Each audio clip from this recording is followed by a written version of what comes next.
అమ్మవారి దర్శనం కోసం వచ్చే భక్తులకు ఎటువంటి ఇబ్బందులు రాకుండా అన్ని రకాల ఏర్పాట్లు చేశామని చెప్పారు సీఎం చంద్రబాబు. దర్శనాల్లో అధిక సమయం సాధారణ భక్తులకే కేటాయించామన్నారు. భక్తుల కోసం నిర్మిస్తున్న అన్నప్రసాద భవనం మరో 6 నెలల్లో పూర్తవుతుందన్నారు. నవరాత్రుల సందర్భంగా దుర్గమ్మను దర్శించుకున్న చంద్రబాబు దంపతులు అమ్మవారికి పట్టు వస్త్రాలు సమర్పించారు.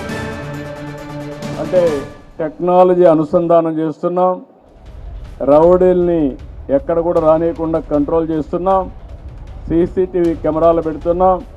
భవిష్యత్తులో ఆడబిడ్డలకు రక్షణగా టెక్నాలజీ పనిచేస్తుంది. అదే మరి చిన్నపిల్లలు ఎవ్వరు తప్పిపోకుండా ఇలాంటి చైల్డ్ ట్యాక్స్ కానీ ఇవన్నీ ఉపయోగపడతాయి.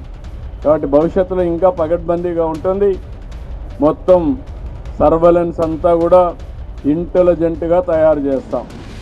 ఎవరైనా తప్పు చేస్తే నేరుగా చొక్కా పట్టుకుంటాం తప్ప వేరే వాళ్ళ జోలికి ఎక్కడా ఇబ్బంది రాని.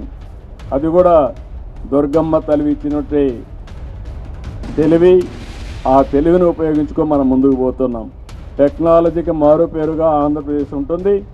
ఇప్పుడు కాదు, 3 డికేడ్స్గా నేను దీన్ని ప్రమోట్ చేశాను. ఇప్పుడు దీన్ని లాజికల్గా తీసుకెళ్తాం.